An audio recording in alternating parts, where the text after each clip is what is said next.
नियम है, आज भी नीति नियम। जिसके घर में संपदा की कमी होती है, जिसके घर में कर्जा बढ़ जाता है, लक्ष्मी नहीं आती, बहुत टेंशन की जिंदगी जीता है मनुष्य, व्यापार चल नहीं रहा, बहुत तकलीफ का जीवन चल रहा होता है, तो आज भी नियम है महाराज, आज भी नियम।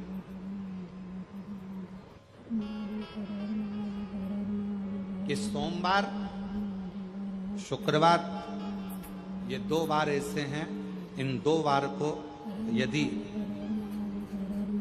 कटोरी में थोड़ा सा शहद रखकर, मधु रखकर यदि लक्ष्मी जी का स्मरण किया जाए और माता लक्ष्मी जी का स्मरण कर कर एक लाल पुष्प उस कटोरी के सम्मुख में माता लक्ष्मी का नाम लेकर रखा जाए और बाद में वही शहद, वही मधु और वही पुष्प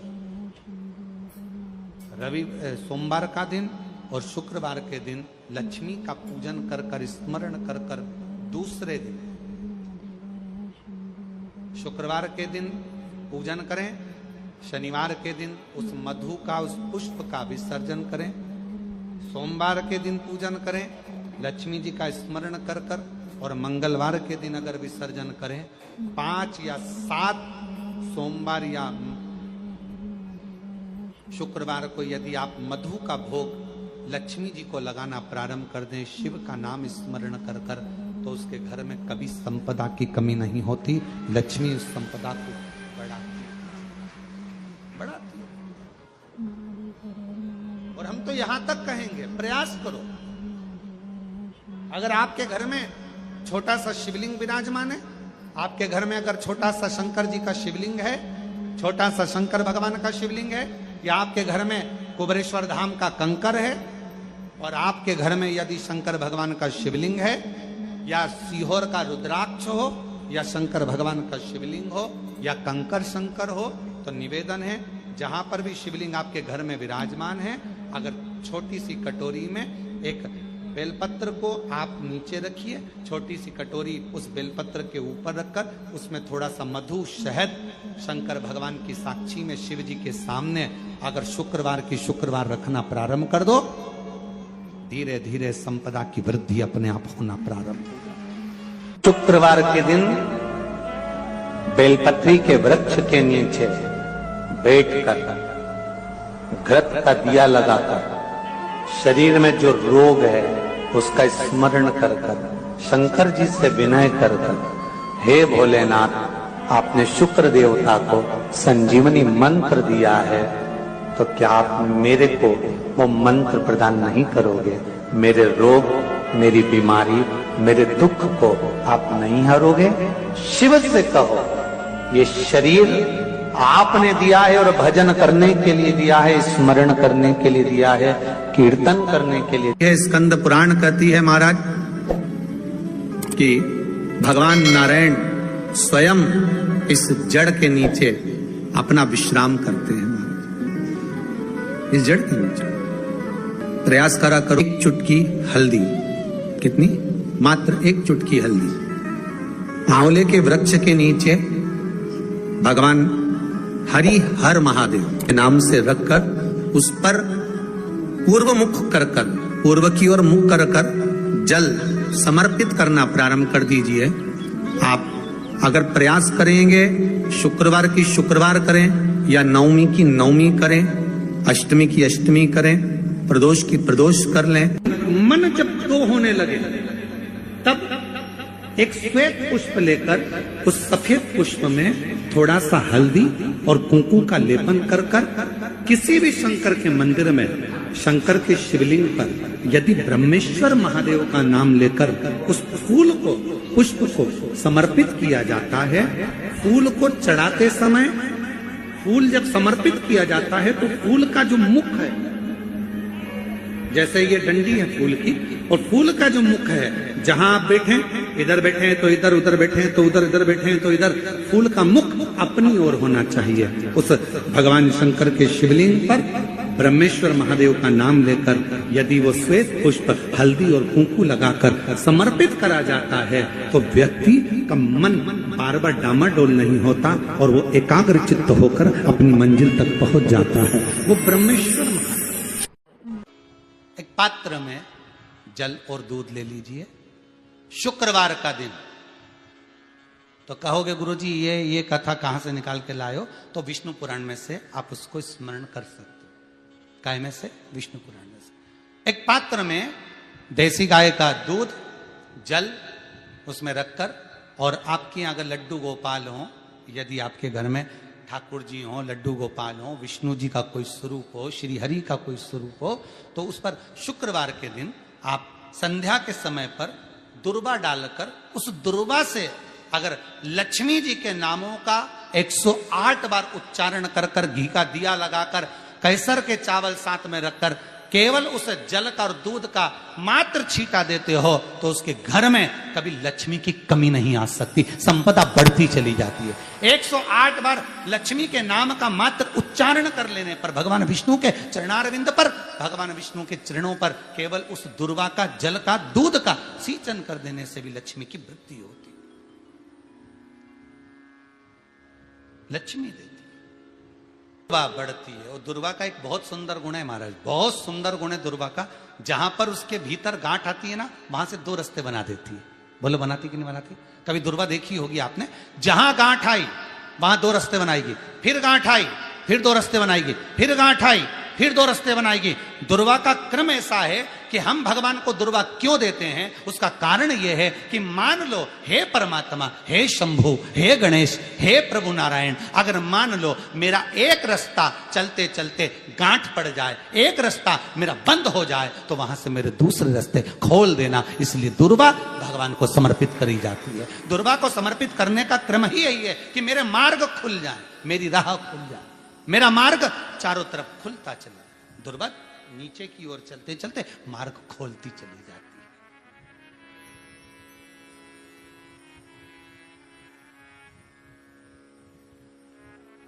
अमृत है ये, इसलिए नष्ट नहीं होती। तोड़ के रख लेना, प्रैक्टिकल करके जरूर देखना, सीवर वाला महाराज कहीं झूठ तो नहीं बोल रही है। तोड़ कर रखो दुर्वा को, बोरी में भर कर रखो। 4 साल, 6 महीने, 8 महीने बाद सूख जाए, बेकार हो जाए, उसके बाद भी उसको खेत में, बगीचे में कहीं ले जाकर पटक देना, 8-15 दिन पानी देना, देखो फिर वापस वही हरी की हरी होना, वही कहीं ना कहीं से स्फुटित होते फिर आगे बढ़ना चालू कर देगी। उसका तत्व है अमृत, वो अमर है, मरती नहीं, फिर चालू हो जाती। शिव कहते हैं यही अमरता है, यही अमरता है कि दुख आया तो मरने की नहीं सोचना है। तकलीफ आई, कष्ट आया, रोग आया, बीमारी आई, थोड़ा सा तकलीफ आ गई, थोड़ी बीमारी आ गई, थोड़ा दुख आ गया, तो ये मत सोचना मैं मरना है। नहीं नहीं नहीं, अभी तो और जीना है। तो किस लिए जीना है? कोई कहेगा इसको कहीं आसक्तियां होंगी, घर की, परिवार की, कुटुंब की, कबीले की, इसलिए जीना चाहती है, इसलिए जीना चाहता। नहीं, आसक्ति एक रखना कि मैं जीना इसलिए चाहता हूं, मैं और जीना चाहती हूं, इसलिए चाहती हूं कि अब मैं भगवान का भजन करना चाहती हूं। अभी तक मैंने परिवार, कुटुंब, कबीले, संसार के लिए करा, अब जितनी जिंदगी दी उस मालिक ने, अब मैं उसका भजन करूं। दुर्वा भगवान विष्णु को चढ़े, दुर्वा गणेश जी को चढ़े, दुर्वा शिव जी को चढ़े, दुर्वा ब्रह्मा को चढ़े, दुर्वा इंद्र को चढ़े, दुर्वा पितरों को चढ़े। कितना सुंदर कहा है। जिसके घर में पितृदोष प्रबल होता है, बहुत प्रबल पितृदोष है, तो उसके घर के जहां पानी का मटका रखा था, पितृदोष मालूम है ना? पितृदोष का लक्षण क्या होता है? 1 रुपए कमाओ, 1.25 रुपए खर्च हो, समझ लेना पितृदोष है। रात्रि को सो गए तुम, बड़े चक नींद आ गई तुमको, बहुत प्रेम से सो गए, सोने के 1.5 घंटे या 2 घंटे बाद तुम्हारी नींद खुल जाए और कम से कम आधे घंटे तक तुमको भूख लग रही हो, समझ लेना पितृदोष है। सोकर उठने के बाद में जैसे ही 1-2 घंटे की नींद हो गई और अचानक नींद खुल गई और तुम्हें भूख लग रही है, भूख लग रही है, प्यास लग रही है बहुत तेज, अभी सोए हो, 1.5 घंटा ही हुआ, 2 घंटा ही हुआ, भूख लगने लगी, बहुत तेज भूख लग रही है, समझ लेना पितृदोष है।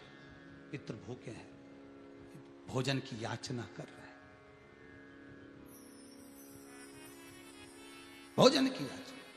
सोने के बाद तत्काल नींद खुले 2 घंटे के बाद भूख लगे, उसका भी एक समय बताया है महाराज ब्रह्मवर्ता पुराण के अंतर्गत कि रात्रि को सोने के बाद में 1 घंटे की नींद हो जाए और उसके बाद में 2 घंटे के अंदर वापिस नींद खुल जाए और भूख लगने लगे तो समझ लो पितृ भूखे हैं, भोजन मांग रहे, अन्न मांग रहे, पितृ दोष है।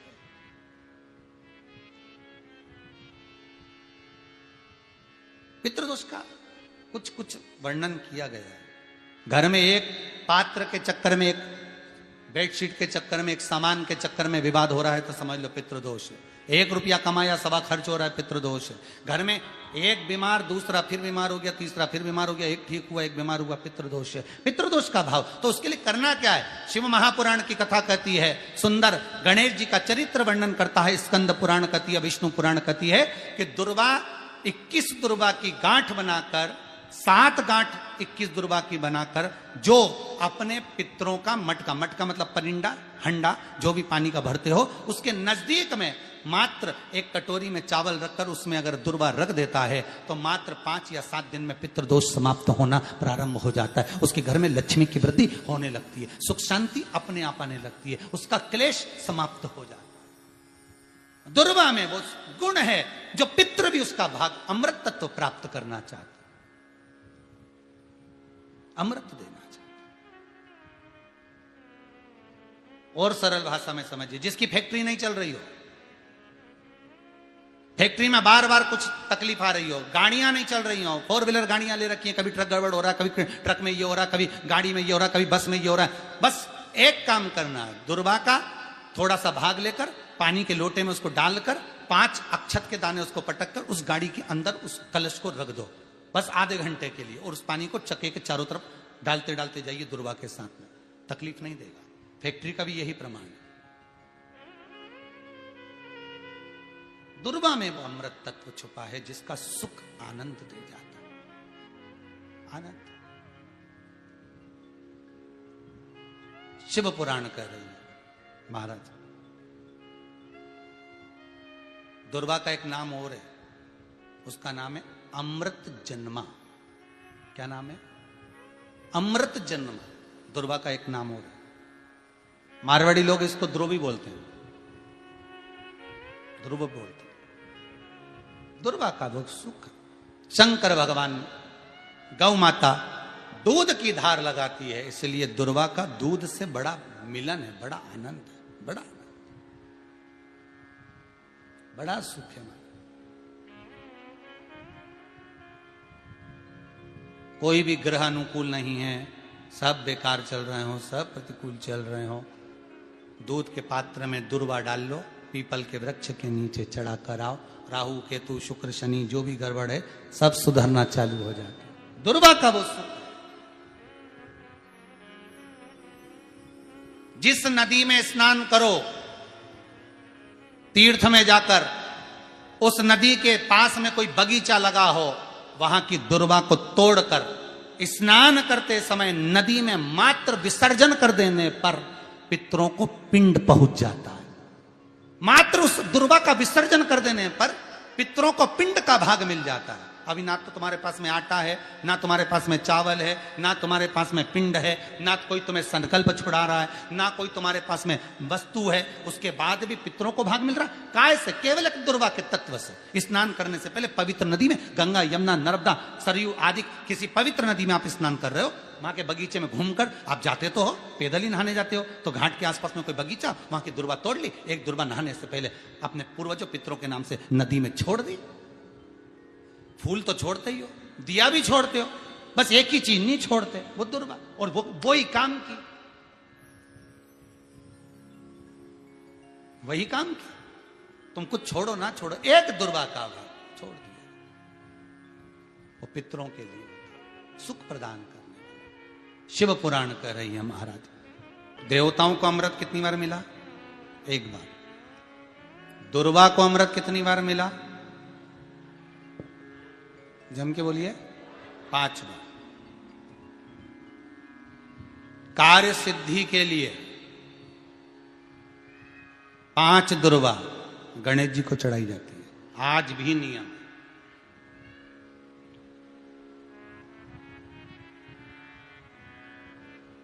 कभी आपको मौका मिला हो और आपने रावण संहिता पढ़ी हो, कौन सी संहिता? रावण संहिता। क्योंकि रावण शिव का उपासक था, भजन करने वाला था। शिव तांडव स्तोत्र आज भी लोग रावण का एक आनंद में पढ़ते। तो शिव का उपासक है रावण, शंकर का उपासक। विद्वान भी था, ज्ञानवान भी था। वो तो देवता के हाथ से मरना था उसको, इसलिए उसने मांगा ही यही था। जो मांगा वो मिला।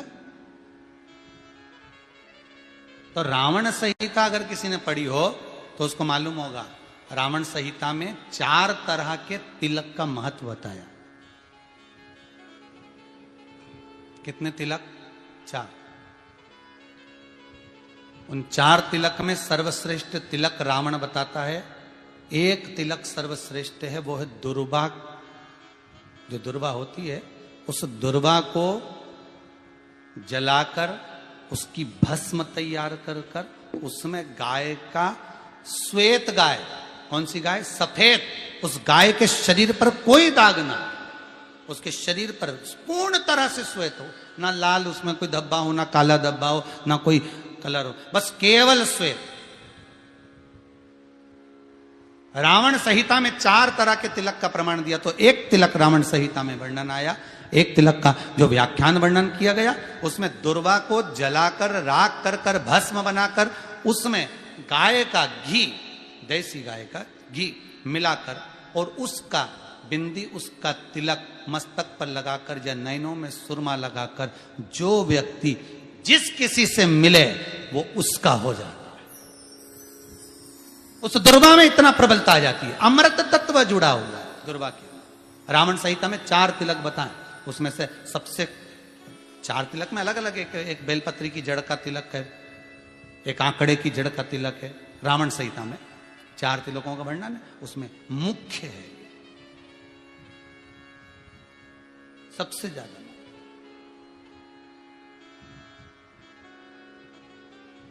हम तो कहेंगे, अगर मान लो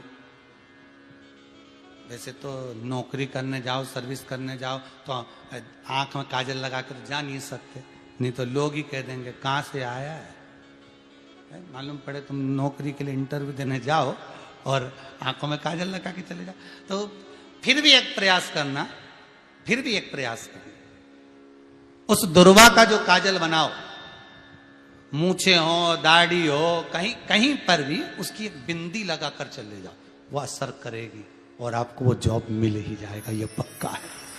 उसमें आकर्षण होता है। दुर्वा आकर्षण का केंद्र करती है। आपको कभी आपके नयनों में दर्द हो रहा हो, जलन हो रही हो, तो आप दुर्वा, हरी भरी जहां दुर्वा हो वहां थोड़ी देर चलने का प्रयास करिएगा, आपके नेत्रों का विकार समाप्त हो जाएगा। दुर्वा में वो एक सुख है, वो अमृत छुपा हुआ, और एक बार का अमृत नहीं, 5 बार का अमृत दुर्वा के अंतर्गत।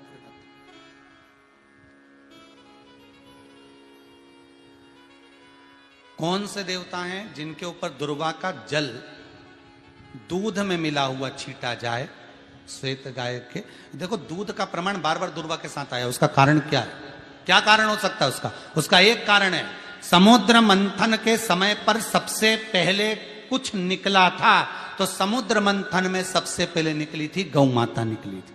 क्या निकली थी? गाय। सबसे पहले निकली थी गाय। और कितनी गाय निकली थी? 5। पहली नंदा, दूसरी सुभद्रा, तीसरी सुरभि, चौथी सुशीला, 5वीं बहुला। ये 5 गाय समुद्र मंथन में निकली। अब समुद्र मंथन में जब गौ माता निकली तो सारे 33 कोटि देवता मंथन में जो लगे हुए थे, उन मंथन को करते करते देवता थक चुके थे। सारे देवता थक चुके थे। बहुला सुरभि और सुशीला से बोली, सुभद्रा से बोली, नंदा से बोली, अपना काम है, एक काम करो, अपन आप रूप दूध की धार बहाना प्रारंभ करो। अपने आप दूध की धार हम मृत्यु लोक में हम भेजें इन देवताओं के लिए, तो देवताओं को अमृत तत्व मिलेगा, आनंद होगा। और गौ माता ने ऊपर खड़े होकर जो दूध बहाना प्रारंभ करा, वो देवताओं के मुख में आधा तो गया और आधा दूध समुद्र पर जब गिरा, और जो मंथन चल रहा था उस मंथन के चलते, कभी दूध का दही का मंथन करना तो क्या निकल कर आएगा, मक्खन आ जाएगा। वो मक्खन तेड़ता हुआ समुद्र की लहर से दुर्वा पर जा पड़ा। इसलिए आज भी दुर्वा के साथ में गौ माता के दूध का बड़ा प्रमाण है, वो भी देसी गाय, जर्सी नहीं, विदेशी नहीं, देसी गाय। और देसी गाय का दूध का बड़ा बड़ा प्रमाण है साहब। हम कई बार कथाओं में कहते हैं, जैसा खाया अन्न, बोलते जाओ, वैसा हो गया मन। जैसा पिया पानी, वैसी हो गई वाणी। और जैसा पिया दूध, वैसी बन गई बुद्ध। बुद्धि कैसे बनी है? दूध से बनी। डब्बे का दूध पियोगे तो डब्बे हो जाओगे, थैली का दूध पियोगे तो थैली, बोतल का दूध पियोगे तो बोतल। दूध का बड़ा असर।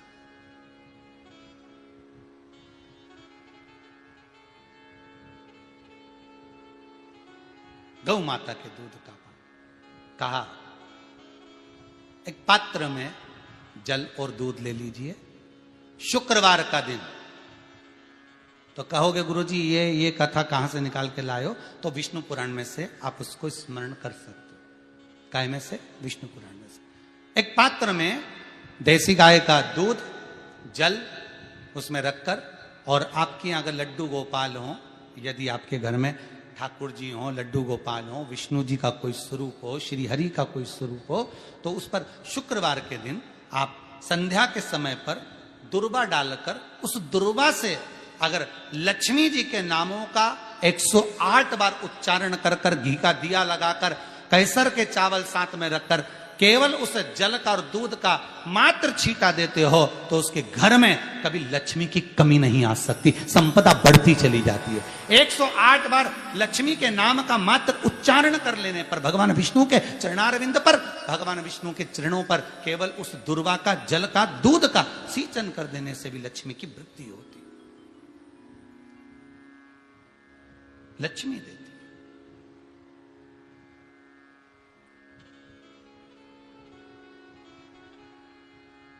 दुर्वा बढ़ती है। और दुर्वा का एक बहुत सुंदर गुण है महाराज, बहुत सुंदर गुण है दुर्वा का।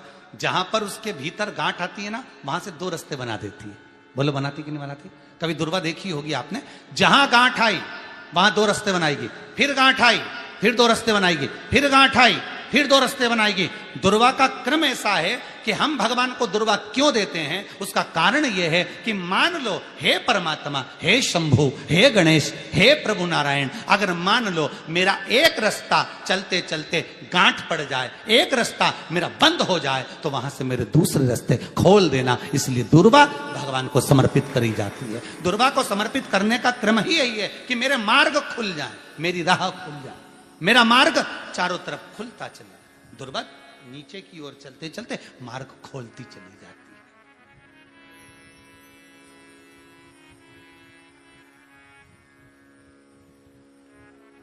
अमृत है ये, इसलिए नष्ट नहीं होती। तोड़ के रख लेना, प्रैक्टिकल करके जरूर देखना, सियोर वाला महाराज कहीं झूठ तो नहीं बोल रही है। तोड़ कर रखो दुर्वा को, बोरी में भर कर रखो। 4 साल, 6 महीने, 8 महीने बाद सूख जाए, बेकार हो जाए, उसके बाद भी उसको खेत में, बगीचे में कहीं ले जाकर पटक देना, 8-15 दिन पानी देना। देखो फिर वापस वही हरी की हरी होना, वही कहीं ना कहीं से स्फुटित होते, फिर आगे बढ़ना चालू कर देगी। उसका तत्व है अमृत, वो अमर है, मरती नहीं, फिर चालू हो जाती। शिव कहते हैं यही अमरता है, यही अमरता है कि दुख आया तो मरने की नहीं सोचना है। तकलीफ आई, कष्ट आया, रोग आया, बीमारी आई, थोड़ा सा तकलीफ आ गई, थोड़ी बीमारी आ गई, थोड़ा दुख आ गया, तो ये मत सोचना मैं मरना है। नहीं नहीं नहीं, अभी तो और जीना है। आया दरवाजे तक रोग, आया दरवाजे तक बीमारी, आया दुख दरवाजे तक, दुख क्यों ना आएगा? हमारे पूर्व का कर्म है तो दुख तो मिलना ही है। कोई महाराज जी तुमसे कह दे कि तुम्हें दुख ही नहीं आएगा, मैं बैठा हूं, तो महाराज जी से कहते ना तुम्हारे चरण कहां हमें बता दो, क्योंकि दुख तो आएगा। जैसी करनी वैसी करनी। जो पूर्व में कर कर आए हो, भले आज तुम किसी को दुख नहीं दे रहे, भले आज तुम किसी को तकलीफ नहीं दे रहे, पर पूर्व का कर कर आए हो वो तो भोगना पड़ेगा। दो कारणों से मनुष्य का शरीर मिलता है, एक कर्म का भोग भोगने के लिए, दूसरा भगवान का भजन करने के लिए। भजन भी करो और दुख भी भोगो। जो मिला है किस्मत में, बड़े प्रेम से मिला, ना जाने क्यों मिला इतना दुख, उसका कारण होगा। वो कारण को ढूंढना बाद में, अपने को ढूंढने की जरूरत भी क्या, अपन तो भजन करो, भजन करोगे तो दुख कटेगा। मंदिर जाने से दुख नहीं कट रहा, दुख कैसे कट रहा है? मंत्र जपने से, नाम जपने से, राम कहने से, कृष्ण कहने से, शिव कहने से, भवानी कहने से। मंत्र जितना जपोगे उतना दुख कटता चले जाएगा, उतना दुख कटेगा।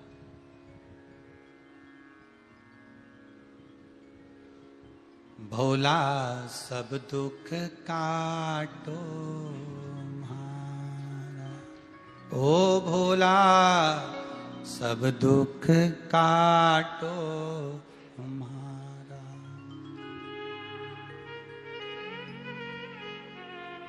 शिव शंकर जपूं तेरी माला, भोला।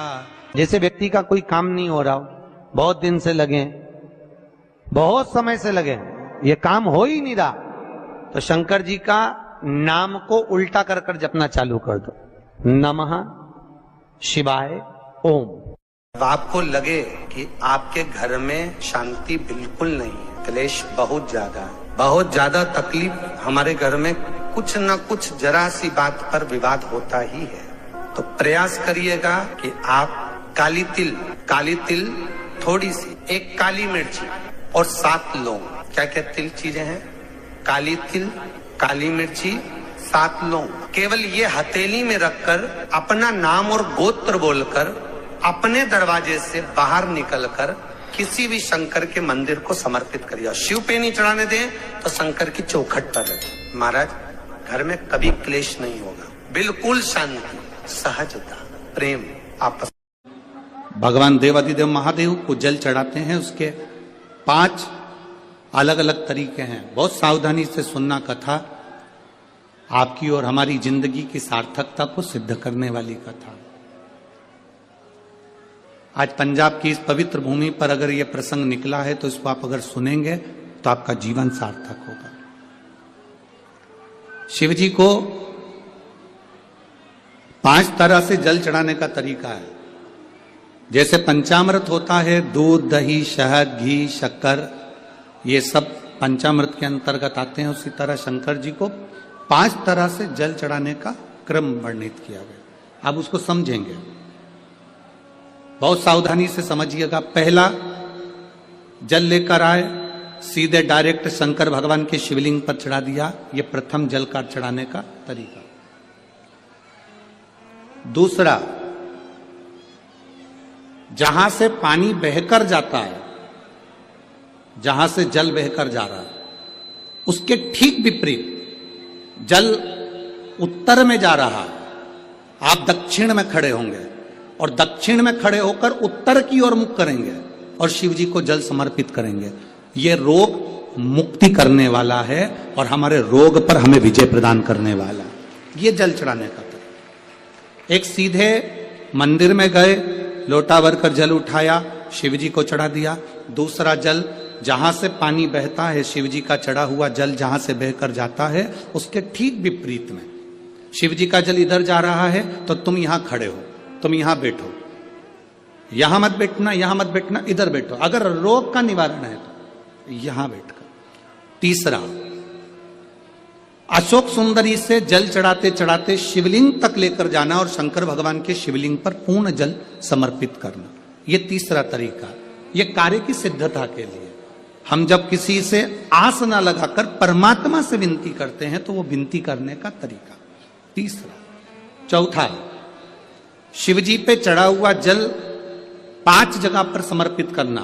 गणेश जी, कार्तिकेय, अशोक सुंदरी, शिवलिंग और जलाधारी। ये चौथा क्रम है। जब जिस नारी का, जैसे मेरा नाम मोनिका है, मेरे पति का नाम संजय सिंह है, मैं दिल्ली स्वरूप नगर के निवासी हूं, मेरा फोन नंबर ये है। कहीं बैठी हैं? मैं बाबू को लाए हैं क्या? नहीं लाए? ठीक है, मैं प्रणाम करने के लिए लाई हूं। गुरुदेव बाबा बाबा बैठिए बहन। शिव तत्व एक जल चढ़ाने का तरीका, शिव जी को हम जो जल चढ़ाते हैं उसका एक तरीका भी हमारी जिंदगी में अगर हमने उसको स्मरण में रख लिया तो हमारी कार्य की सिद्धता को सिद्ध कर देता है, हमें सफलता की ओर लेकर चले जाता है। सीधे जल चढ़ाना, दक्षिण में बैठकर उत्तर की ओर मुख कर कर जल चढ़ाना, अशोक सुंदरी से लेकर शिवलिंग तक जल चढ़ाना, 5 स्थान पर गणेश, कार्तिकेय, अशोक सुंदरी, जलाधारी, शिवलिंग पर जल चढ़ाना 5 स्थान पर, ये चौथे नंबर का। और 5वां जल समर्पित करना,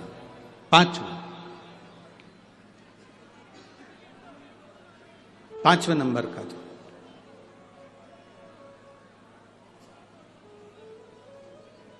शिव जी को 5 नंबर का जो जल आता है, जो जलाधारी है, ऊपर जिसमें पानी भरा रहता है और नीचे एक एक बूंद टपकता रहता, जलाधारी में जल समर्पित कर कर उसी जल को बचाकर अशोक सुंदरी वाली जगह पर थोड़ा सा चढ़ाकर उसी में से जल शिवलिंग पर जब हम समर्पित करते हैं तो हम जिस कार्य के लिए जा रहे हैं वो कार्य सफल हो